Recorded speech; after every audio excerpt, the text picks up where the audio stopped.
أعوذ بالله من الشيطان الرجيم. بسم الله الرحمن الرحيم.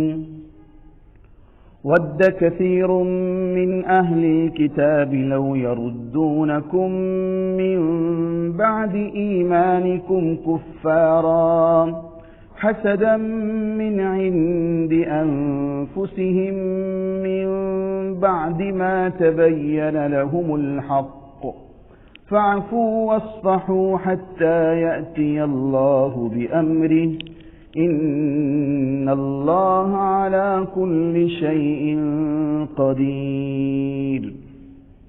وأقيموا الصلاة وآتوا الزكاة وما تقدموا لأنفسكم من خير تجدوه عند الله إن الله بما تعملون بصير. سبحانك لا علم لنا إلا ما علمتنا إنك أنت العليم الحكيم. رب اشرح لي صدري ويسر لي أمري واحلل عقدة من لساني يفقهوا قولي. ربی زدنی علما. پناہ مانگتا ہوں میں اللہ کی شیطان مردود سے. شروع کرتا ہوں اللہ کا نام لے کر جو بے حد مہربان اور نہایت رحم کرنے والا ہے. چاہتے ہیں اہل کتاب میں سے بہت سے لوگ کہ تم کو واپس لوٹا دے تمہارے ایمان لانے کے بعد کفر کی طرف. یہ ان کے اپنے نفسوں کے حسد کے باعث ہے. بعد اس کے کہ ان کے لیے حق ظاہر ہو گیا بس معاف کر دو اور درگزر کر دو یہاں تک کہ اللہ رب العزت اپنا کوئی حکم لے آئے. بے شک اللہ رب العزت ہر چیز پر قدرت رکھنے والا ہے. نماز کو قائم کرو اور زکوٰۃ دو اور جو کچھ تم اپنے لیے آگے بھیجو گے بھلائی کے کاموں میں سے تم اس کو پاؤ گے اللہ کے پاس. بے شک اللہ رب العزت جو تم کرتے ہو وہ دیکھنے والا ہے. معزز حاضرین مجلس اور پردہ نشین خواتین اسلام، پچھلے درس کے اندر یہودیوں کے حسد کے بارے میں بتلایا تھا کہ یہ یہود جو ہیں وہ کس طریقے سے مسلمانوں سے جلن رکھتے تھے، حسد رکھتے تھے اور یہ نہیں چاہتے تھے کہ کسی طریقے سے ان کو ترقی حاصل ہو، کامیابی حاصل ہو. حسد کیا ہے، وسوسہ کیا ہے، اس کی ساری تفصیلات پچھلے درس کے اندر بیان کی گئی تھی. اور مزید یہ بتلایا گیا تھا کہ دیکھیے حسد دو وجہ سے پیدا ہوتا ہے. حسد دو وجہ سے پیدا ہوتا ہے. پہلی وجہ یہ ہے کہ فلاں کو نعمت کیوں ملی. اب جب اس کو نعمت مل گئی تو اب اس کی نعمت کس طریقے سے ختم ہو جائے. اب اس کے در پہ رہنا، اس کے پیچھے پڑنا کہ اس کی نعمت سلب ہو جائے، چھین لی جائے. وہ کامیاب بن گیا تو اب وہ کیسے ناکام ہو سکتا ہے. یہ ہے. دوسری، فلاں کو جو نعمت ملی اس کے بجائے اس کو نہیں ملنا چاہیے تھی، مجھے ملنا چاہیے تھی وہ نعمت. ایسی دل کے اندر خواہش پیدا کرنا اور ایسی خواہش پیدا کرنا کہ اس کو یہ نعمت کیوں دی گئی، کیوں وہ اچھے نمبرات سے کامیابی حاصل کیا، یا فلاں روزگار کے مواقع اسی کے لیے کیوں کھلتے چلے جا رہے، یہ مجھے حاصل ہونا چاہیے تھی. ایسی خواہش کرنا یہ حرام ہے اور یہ بڑی اخلاقی بیماری ہے. امیہ ابن ابی سلط عرب کا بڑا مشہور شاعر تھا اور حکیم تھا اور یہ خدا کو بھی مانتا تھا. یہ کب کی بات ہے؟ جب آپ صلی اللہ علیہ وسلم کی بعثت نہیں ہوئی تھی. یہ خدا کو مانتا تھا. قیامت کا تصور اس کے ذہن میں تھا کہ قیامت آنے والی ہے اور اس کے لیے وہ سچ کا متلاشی تھا. حق کی تلاش میں حیران اور سرگرداں رہتا تھا. کبھی تو وہ تورات کا مطالعہ کیا کرتا تھا، کبھی انجیل کا مطالعہ کیا کرتا تھا. اسی طریقے سے کبھی یہودیوں کی مجلس میں چلا جایا کرتا تھا، کبھی عیسائیوں کے پاس آتا تھا اور ان سے گفتگو کرتا تھا تاکہ اس کو حق مل سکے. مگر جب اس کو معلوم ہوا کہ آپ صلی اللہ علیہ وسلم نبی آخر الزماں بنا دیے گئے ہیں، جانتا تھا کہ نبی آنے والے ہیں اور ان کی یہ علامتیں ہوں گی اور وہ بہت پر امید تھا اپنے بارے میں. جب اسے معلوم پڑا کہ آپ صلی اللہ علیہ وسلم پر وحی آتی ہے تو یہ شخص حسد کی آگ میں جلنا شروع ہو گیا، اور وہ چاہتا تھا کہ یہ جو وحی جبرائیل امین لے کر آ رہے ہیں وہ کیوں نبی آخر الزمان محمد صلی اللہ علیہ وسلم پر لے کر آ رہے ہوں، مجھ پر لانا چاہیے تھی، وہ وحی مجھ پر آنا چاہیے تھی۔ بس یہی حسد کی آگ میں جلتا رہا، تھا حق کا متلاشی، جانتا تھا آپ نبی برحق ہیں، جانتا تھا یہ دین اسلام سچا مذہب ہے، اس کے باوجود بھی وہ ایمان قبول نہیں کیا اور اسی حالت میں مر گیا۔ تو اس آیت کے اندر یہ جو بتلایا گیا ہے کہ یہودیوں کو خوب معلوم ہو چکا تھا کہ نبی کریم صلی اللہ علیہ وسلم واقعی اللہ کے نبی ہے، لیکن ان کو کیا ہو گیا تھا؟ حسد کھا گیا تھا۔ خود تو مسلمان ہوتے نہیں تھے، لیکن جو مسلمان ہو جاتے تھے عرب کے لوگ، ان کے پیچھے یہ طرح طرح کی کوششیں کرتے تھے، اور جو مسلمان نہیں ہوئے تھے تو ان کو ورغلاتے تھے، دیکھو مسلمان مت ہو، یہ ہم اہل کتاب ہیں، دین و شریعت کو جاننے والے ہیں، ان کو اس طریقے سے بتلاتے تھے، اور ان کو ان کی دلی چاہت تھی۔ قرآن بتلا رہے وَدَّ كَثِيرٌ مِّنْ أَهْلِ الْكِتَابِ، بہت سارے یہودیوں کی یہ دلی چاہت تھی۔ اب جو مسلمان ہو چکے ہیں کس طریقے سے وہ ایمان سے پھر جائیں، کس طریقے سے اسلام کی وقات ان کی نظروں سے گر جائے، کس طریقے سے ان کے دل سے آپ صلی اللہ علیہ وسلم کی عظمت ختم ہو جائے، تو وہ طرح طرح کے منصوبے بناتے تھے۔ جیسے آپ لوگوں نے پیچھے درس کے اندر سنا کہ آپ صلی اللہ علیہ وسلم کو زبانی تکلیف پہنچاتے تھے اور ایسے الفاظ استعمال کرتے تھے جس سے آپ کو دلی تکلیف پہنچے۔ بھولے بھالے مسلمان سمجھتے نہیں تھے، وہی الفاظ استعمال کیا کرتے تھے وہ بھی۔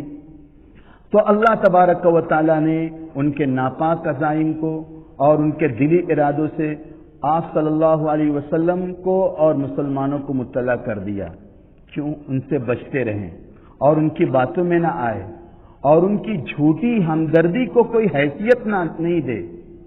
چونکہ مسلمان اور یہودی ایک ہی شہر میں رہتے تھے، مدینہ منورہ میں رہتے تھے، اس وقت تک ظاہری اعتبار سے غلبہ اور قوت جو حاصل کیے تھے یہ یہود کی جماعت کی، اور مسلمان اس وقت تو بظاہر مغلوب نظر آ رہے تھے۔ اس لیے مسلمانوں سے یہ فرمایا گیا فاعفوا واصفحوا، دیکھو درگزر کرو اور ان کو معاف کر دو۔ اب ظاہر بات ہے کہ یہ مسلمانوں کے خیرخواہ بن رہے تھے، اور آپ صلی اللہ علیہ وسلم کو اور مسلمانوں کو دلی تکلیف پہنچائے طرح طرح کے، اور خیرخواہ بن کر کے کہ ہم تمہارا اچھا چاہتے ہیں، اور ان کو یہ بتلاتے تھے توریت کے اندر یہ لکھا ہے یہ لکھا ہے، اور آپ صلی اللہ علیہ وسلم کے تعلق سے صحیح نشانیاں نہیں بتلاتے تھے۔ تو بعض مسلمانوں کے دلوں کے اندر آپ صلی اللہ علیہ وسلم کے تعلق سے بدگمانی پیدا کرنے کی کوشش بھی یہ کرتے تھے۔ اب جب اللہ تعالیٰ نے سب بتلا دیا کہ یہ یہودیوں کے ناپاک عزائم ہیں، وہ تمہارے خیرخواہ نہیں ہیں، وہ تم کو اسلام سے بدظن کرنا چاہتے ہیں، آپ صلی اللہ علیہ وسلم کے تعلق سے وہ تم کو بدگمان کرنا چاہتے ہیں تاکہ تم لوگ اسلام سے ہٹ جاؤ۔ اب مسلمانوں کو جتنا غصہ آنا چاہیے تھا اور انتقامی کارروائی کے لیے جو جذبات پیدا ہو رہے تھے، وہ ظاہر بات ہے یقینی تھی یہ صورتحال، لیکن مسلمانوں کو اللہ تبارک و تعالیٰ نے کہا فاعفوا واصفحوا، کتنا بڑا پیارا پیغام دیا اللہ تعالیٰ نے ایسے موقع پر، فاعفوا واصفحوا، دیکھو معاف کر دو درگزر کر دو، معاف کر دو درگزر کر دو۔ جب تک اللہ تعالیٰ کی طرف سے کوئی معاملہ کوئی قانون نہ آ جائے، یعنی اشارتاً اللہ تعالیٰ نے مسلمانوں کو بتلا دیا دیکھو ہم ان کی شرارتوں کا علاج ایک ایسے قانون کے ذریعے سے کرنے والے ہیں جو سبوں کے لیے امن کا باعث ہوگا، یعنی لڑائی کے ذریعے سے اور جزیہ اور ٹیکس کے ذریعے سے۔ اور پھر آگے کیا ہوا؟ اللہ تبارک و تعالیٰ نے بتلایا حتی یأتی اللہ بامری، جب اللہ تبارک و تعالیٰ کی طرف سے حکم آ گیا جزیے کا، ٹیکس کا، کہ یہودی اگر تمہارے درمیان رہیں گے تو ان کو جزیہ دینا پڑے گا، ٹیکس دینا پڑے گا، یا اسی طریقے سے اگر تم کو وہ ستائیں تمہارے خلاف آتے ہیں تو قتال کا تم کو حکم دیا جاتا ہے، یہاں تک کہ اللہ تبارک و تعالیٰ کا حکم یہ آ پہنچا، ان اللہ علی کل شیء قدیر، اور اللہ تبارک و تعالیٰ بتلا رہا ہے کہ اللہ رب العزت ہر چیز پر قدرت رکھنے والا ہے۔ تو پھر چشم فلک نے بھی وہ زمانہ دیکھا کہ بظاہر مسلمان اپنے آپ کو مغلوب سمجھ رہے تھے اور یہودی غالب نظر آ رہے تھے، اور مدینہ منورہ کی جو منڈی تھی اس کی معیشت پر قبضہ یہودیوں کا تھا، لیکن جو یہودی اپنے آپ کو غالب سمجھ رہے تھے، مسلمانوں کو مغلوب سمجھ رہے تھے، وہ ذلیل ہوئے۔ کیسے ذلیل ہوئے کہ مدینہ منورہ کے اندر دو بڑے قبائل ان کے آباد تھے، ایک بنو نذیر اور ایک بنو قریظہ۔ مسلمانوں کے ہاتھوں یہ بنو نذیر جو ہے وہ خیبر کی طرف جلا وطن کر دیے گئے، اور دوسرا جو بڑا قبیلہ تھا بنو قریظہ، بنو قریظہ جو قبیلہ تھا ان کے اکثر مرد ایک گناہ کی پاداش کے اندر قتل کر دیے گئے۔ یہ ذلت ان کو اٹھانا پڑی۔ اس پر مسلمانوں کو جب اللہ تبارک و تعالیٰ نے کہا دیکھو اللہ تبارک و تعالیٰ ہر چیز پر قدرت رکھنے والا ہے، اور اللہ رب العزت کوئی نیا قانون تمہارے درمیان لانے والا ہے، تم گھبراؤ مت، ایک طریقے سے تسلی دی جا رہی ہے۔ اب ذرا تصور کیجیے، ابھی مکہ سے واپسی ہوئی ہے، مدینہ منورہ آئے ہجرت کر کے آپ صلی اللہ علیہ وسلم اور دیگر مسلمان، تو دل ٹوٹا ہوا ہے، اپنوں نے بھی ستایا، غیروں نے بھی ستایا، مال و اسباب سب چھوٹ گئے، اور یہ یہودی جو اہل کتاب تھے، دین کو جانتے تھے، شریعت کو جانتے تھے، حضرت موسیٰ پر ایمان رکھتے تھے، ایک طریقے سے ان کو امید تھی کہ یہ دین سمجھ سکتے تھے، آپ صلی اللہ علیہ وسلم نبی آخر الزماں یہ سمجھ سکتے تھے، یہ سہارا بن سکتے، سہارا کیا بنتے، یہ تو اور بھی روڑا بنتے چلے جا رہے تھے راستے کے۔ تو پھر جب ان کی شرارتیں بڑھتی چلی گئی تو اللہ تبارک و تعالیٰ نے مسلمانوں کو تسلی دی، دیکھو ایسے حالات میں معاف کر دو، ان کو درگزر کر دو، انتقامی کوئی کارروائی مت کرو یہاں تک کہ اللہ رب العزت کوئی فیصلہ لے کر آ جائے۔ اس پر مسلمانوں کو اپنی کمزوری کا خیال آ سکتا تھا، یہ کیسے ایسے حالات پیدا ہو جائیں گے، ہم تو تھوڑے ہیں، وہ تو بہت زیادہ ہے، وہ تو طاقت والے ہیں، وہ تو مال و اسباب والے ہیں، اور پوری سرداری ان کے ہی ہاتھوں میں ہے۔ بظاہر یہودیوں کی طاقت اور قوت کو دیکھ کر اس طرح کے قانون ملنے پر مسلمانوں کو تعجب ہو رہا تھا کہ کوئی ایسا قانون آئے گا کہ یہ یہودی جو ہے ہمارے حکم کے تابع دار ہو جائیں گے۔ اس لیے ارشاد فرمایا تم تعجب کیوں کرتے ہو، اللہ تعالیٰ ہر چیز پر قادر ہے، چاہے وہ چیز تمہاری نظر کے اندر معمولی لگ رہی ہو، چاہے وہ چیز تمہاری نظر کے اندر عجیب لگ رہی ہو، وہ تو قدرت رکھنے والا تنہا بادشاہ ہے، وہ سب کچھ کر دکھاتا ہے۔ ان اللہ علی کل شیء قدیر، وہ ہر چیز پر قدرت رکھنے والا ہے۔ وہ ایسا قانون لے کر آئے گا کہ یہ جو یہودی اپنے آپ کو بہت بڑا بتلا رہے ہیں سب تمہارے قدموں میں آ کر گر جائیں گے، جزیہ اور ٹیکس دینے پر مجبور ہو جائیں گے۔ اللہ رب العزت نے اپنی قدرت کا کرشمہ دکھایا مسلمانوں کو، اور یہ قدرت کا کرشمہ جو دکھایا گیا کیوں دکھایا گیا؟ اللہ کی مان کر چلے تھے، درگزر کر دیا تھا، انہوں نے معاف کر دیا تھا، اور اللہ کی قدرت پر ان کو یقین تھا۔ بس جان گیا میں تیری پہچان یہی ہے، تو دل میں تو آتا ہے سمجھ میں نہیں آتا۔ اللہ تبارک و تعالی جب ہمارے دلوں کے اندر کچھ امیدیں بڑھتی ہے اور کچھ ایسے وسوسے آتے ہیں، مشکلات کا سامنا درپیش ہونے لگتا ہے، تو ہمتیں ڈگمگانے لگتی ہے، حوصلے جواب دینا شروع کر دیتے ہیں۔ پھر خدا کی قدرت جو ہوتی ہے وہ دل کے اندر ایک جذبہ پیدا کرتی ہے، تمہیں ہمت نہیں ہارنا ہے، آگے بڑھنا ہے۔ خدا ایسے احساس کا نام ہے، خدا ایسے احساس کا نام ہے، رہے سامنے اور دکھائی نہ دے۔ اللہ تعالیٰ سامنے موجود ہوتا ہے مشکل حالات کے اندر۔ دیکھیے یہاں پر جو ایک خوبصورت پیغام مسلمانوں کو دیا گیا اور خطاب کیا گیا ہے اس وقت کے مدینہ کے مسلمانوں کو جو آپ صلی اللہ علیہ وسلم کے مطیع و فرما بردار تھے۔ فاعفوا واصفحوا، کیا خطاب دیا گیا؟ معاف کر دو اور درگزر کر دو۔ یہ بہت پیارا پیغام ہے، شریعت کا بہت اہم پہلو اس کے اندر پوشیدہ ہے۔ اسلام کے اخلاقی اور معاشرتی بنیاد میں سے ایک جو بہت اہم چیز سمجھی جاتی ہے وہ ایک عفو ہے، درگزر ہے، معاف کر دینا ہے۔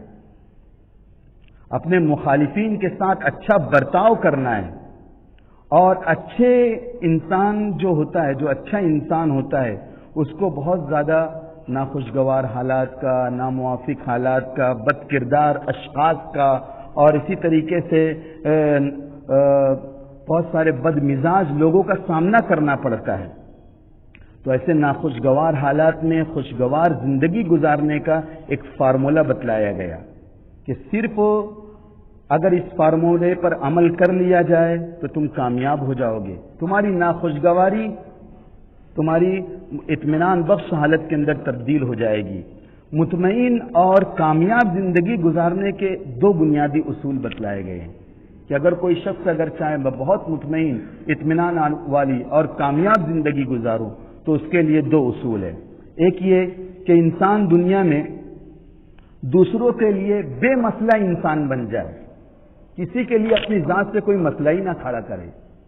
پہلا اصول یہ ہے کہ انسان اپنی ذات کے لیے بے مسئلہ انسان بن جائے دوسروں کے لیے، اور دوسری جو چیز بتلائی جاتی ہے کہ انسان کے لیے دوسرا کوئی شخص مسئلہ پیدا کرے، مشکلات پیدا کرے تو اس کو مکمل طور پر نظر انداز کر دے، معاف کر دے، درگزر کر دے۔ یہ دوسرا جو بنیادی اصول بتلایا جاتا ہے۔ غصہ آ رہا ہے، غصے کو پی جائے، صبر اور ضبط سے کام لے، اور اگر یہ کیفیت ہمارے اندر پیدا کر لی گئی تو پھر اس سے ہماری ذات کی اصلاح ہوگی۔ یعنی اسلام یہ سکھاتا ہے کہ دیکھو جب ایسے حالات اور مشکل حالات پیش آ جائے، بد مزاج شخص کا سامنا ہو جائے، تو سب سے پہلے اپنی ذات پر نظر ڈالو کہ ہمارے اندر کتنی کمزوری ہے، اپنی اصلاح کی فکر کرو، بدلہ اور انتقام مت لو، فاعفو واصفحوا، معاف کر دو اور درگزر کر دو۔